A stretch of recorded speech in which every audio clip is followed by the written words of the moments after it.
안녕하세요. 홀로코스트 팀의 윤동준입니다. 제가 오늘 말씀드릴 것은 제노사이드에서 가장 알려진 홀로코스트의 주제로 만들어진 문학 작품을 소개해 드리려고 합니다.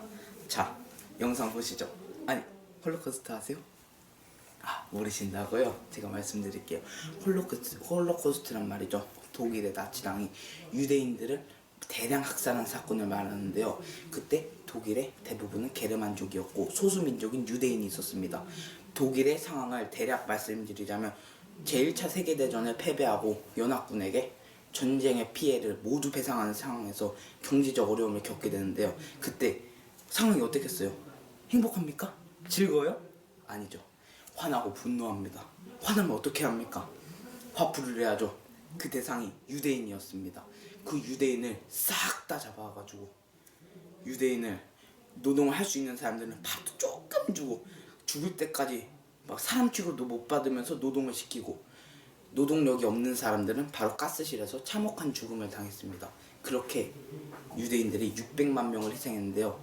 제 말로는 다 설명이 안 될 만큼 참혹하고 끔찍한 일입니다. 자, 저희 이쁜 눈아파 제군들이 준비한 영상을 보시겠습니다. 안녕하세요. 저는 노란별이라는 책을 소개해드리려고 합니다. 노란별이라는 책은 덴마크에서 전해 내려오는 이야기로 덴마크에서 일어난 홀로코스트를 다룬 이야기입니다.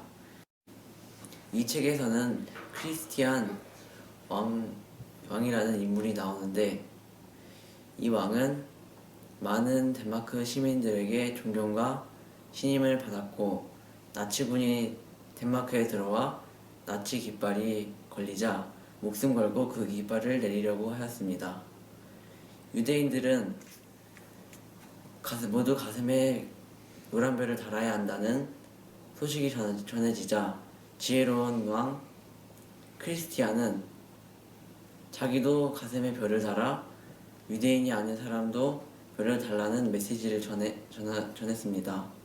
그 덕분에 많은 유대인들은 목숨을 건질 수 있었습니다.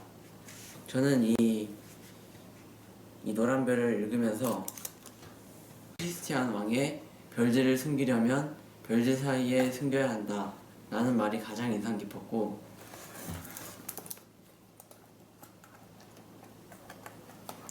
크리스티안 왕의 말을 따라 덴마크 시민들이 모두 가슴에 별 달는 모습이 가장 아름다웠고 감동적이었습니다.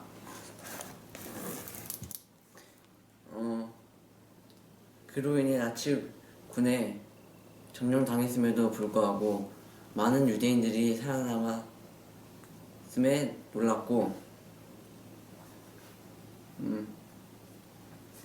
내가 크리스티안 왕이었다면 이런 생각을 했을지 조금 자신이 없습니다. 이 노란별을 통해 홀로코스트의 피해를 보면서 다시는 이런 일이 있어서는 안 되겠다고 생각했습니다. 저는 에리카 이야기라는 책을 읽었습니다. 에리카의 부모님이 다른 유대인과 함께 채찍에 쫓기며 땀을 흘려 기차를 타고 조금을 맞이하러 가는 길입니다. 그녀의 부모님과 유대인들은 겁에 질렸습니다. 화물차 안에는 더러움과 비명소리와 공포로 가득했습니다. 기차가 어느 마을을 천천히 지나가는 동안 어머니는 기차 화물칸 천장 가까이에 있는 작은 구멍으로 에리카를 던졌습니다. 에리카는 어머니가 죽음을 향해 가면서 나를 생명을 향해 던졌다 라고 생각했습니다. 그리고 어떤 남자가 에리카를 주어 한 여인에게 주었습니다. 그 여인은 에리카를 목숨 걸고 돌봐주었습니다. 에리카가 21살이 되었을 때 한 멋진 청년과 결혼을 해서 청년과 에리카는 3명의 아이를 낳았습니다. 한때 에리카의 민족이 하늘의 별처럼 많아질 거라는 이야기가 있었다고 합니다. 1933년과 1945년 사이 그 별들 중에서 600만 개의 별이 졌습니다. 그 하나하나의 별은 잔인하게 생명을 빼앗긴 에리카의 민족의 한 사람 한 사람이었습니다. 오늘날 에리카의 가족은 다시 뿌리를 내렸습니다. 에리카의 별은 아직도 빛나고 있습니다. 저는 홀로코스트라는 유대인 학살에 대해 이렇게까지 많은 사람을 죽여야만 했는가라고 생각이 들었습니다. 홀로코스트에서 600만 명에 이르는 사람이 죽었습니다. 너무 불쌍하고 이유 없이 죽은 유대인이 안타깝다고 생각합니다. 저는 이 책을 읽으면서 가장 인상 깊었던 장면은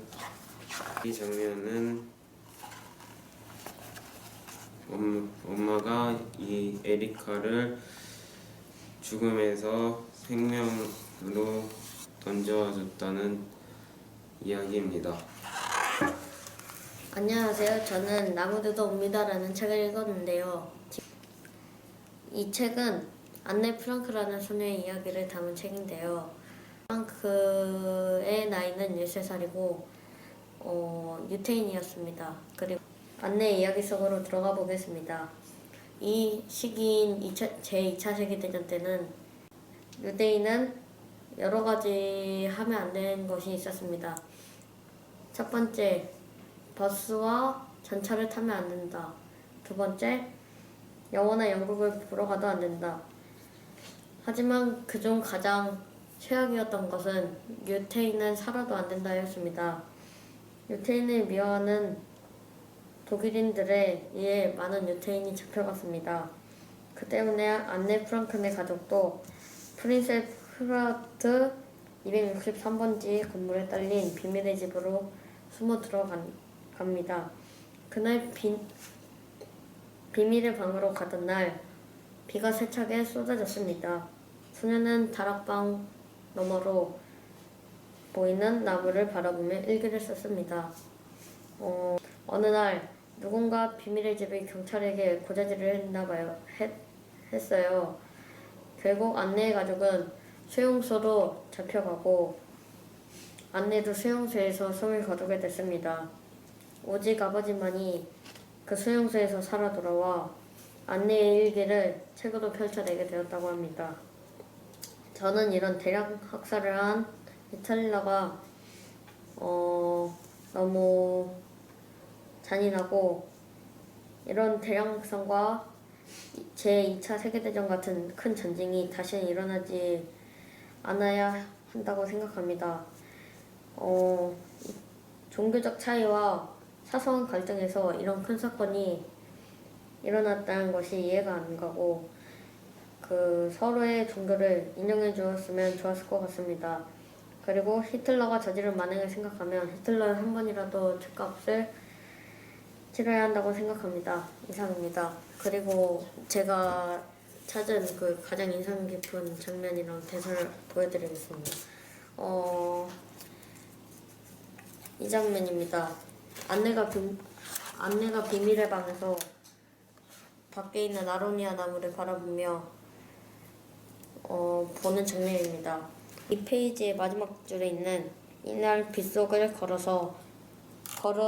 걸어온 것이 소녀가 누린 마지막 자유였습니다. 라는 단어가 아주 인상적이었습니다. 이상입니다. 안녕하세요. 저는 천사들의 행진이라는 책을 읽었습니다. 이 주인공은 야누스 코르착이라는 사람입니다. 시작할게요. 한때 야누스 코르착이라는 유명한 폴란드 의사가 있었습니다. 그는 진료를 하다가도 항상 가난해서 병원에 못 오는 아이들 때문에 걱정을 하고 진료가 끝나자마자 거리에 가서 가난한 아이들을 치료해주고 진료를 해줬습니다. 선택한 게 의사의 길을 포기하고 고아원을 열었습니다. 처음에 아이들은 말을 안 듣고 반항하고 했지만 그는 그 아이들의 마음에 믿음을 심어주어서 그리고 그는 아이들한테 인간 존엄성을 알려주고 서로 존중하면서 자랄 수 있도록 했습니다. 그런데 1939년 9월 제2차 세계대전이 일어나면서 게토라는 유대인 주거지로 같이 이주하라는 명령을 받게 됩니다. 그리고 많은 사람들이 굶주리고 도둑질을 하던 때 거기에 아이들은 인간의 고귀함과 존엄함을 알기 때문에 훔치지 않고 자기들끼리 아무도 훔치지 않는 좋은 현상이 나왔습니다. 그 게토에 갇힌 지 2년 후 모두가 아침을 먹고 있는 때 독일군들이 총을 겨누면서 들어왔습니다. 그렇게 모두가 트래블링카 수용소로 가는 기차에 타러 가라고 독일군의 지시를 받았습니다. 그렇게 당황하지 않고 아이들에게 멋지게 옷을 입으러 한 뒤 자신은 방으로 들어갔습니다. 방으로 들어간 후 폴란드에서 알고 지내던 사람이 방으로 들어와서 박사님은 아직 할 일이 많다고 지금 돌아가셔야 안 된다고 말을 했습니다. 근데 거기서 박사는 당신이라면 어떻게 하겠습니까? 당신 아이가 아프고 어렵고 위험에 처해 있다면 당신은 그 아이를 버리겠습니까? 라고 얘기를 하였습니다. 오, 정말 슬펐습니다. 독일군들은 유대인을 이 정도로 학살해야 했나 싶고 그 사람들에 대해 화가 났습니다. 하지만 제가 독일인이 되었다고 생각하면 줄무늬 파자마를 입은 소년에 나오는 그레텔처럼 저도 유대인을 아무 이유 없이 싫어하지 않았다고 단정 지을 수 없습니다. 그리고 제가 이 책의 주인공인 야누스 코르차기 입장이라면 살려준다고 했을 때 감사하다고 나왔을 수도 있다고 생각합니다. 예, 이게 저의 소감이었고요. 제가 여기서 가장 인상 깊게 본 장면은 편에서 아이들은 소풍 가는 줄 알고 해맑고 있는데 여기서 주인공이 겪고 있을 걱정을 상상하면 정말 가슴이 먹먹해지기 때문입니다.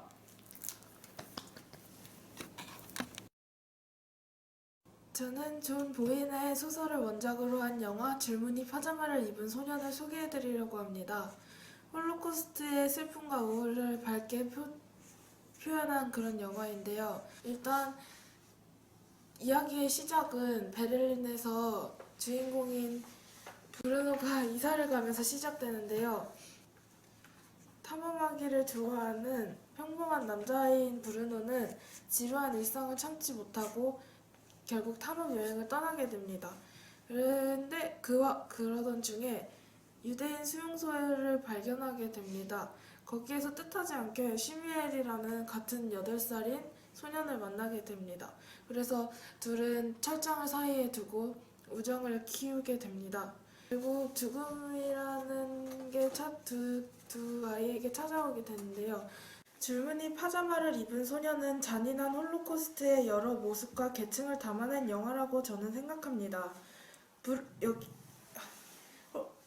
줄무늬 파자마를 입은 소년의 주인공인 브루노는 유대인과 친하게 지내고 지원해주는 독일인에 비유할 수 있고, 반대로 브루노의 누나인 그레텔은 나치 사상 교육 속에 유대인에 대한 반감을 키우면서 유대인을 배척하던 독일인에 비유할 수 있습니다.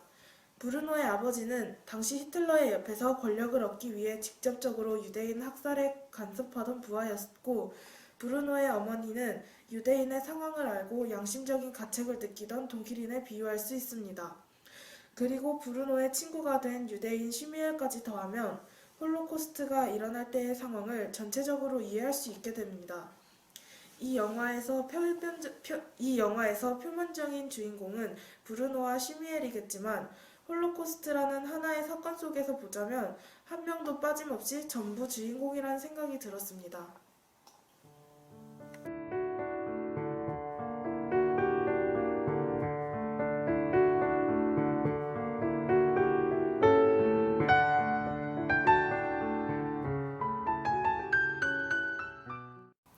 처음에는 오기 전에 홀로코스트라는 것은 나치가 그냥 유대인을 학살했다는 것만 알고 있었는데 여기 와서 자세하게 알게 됐어요.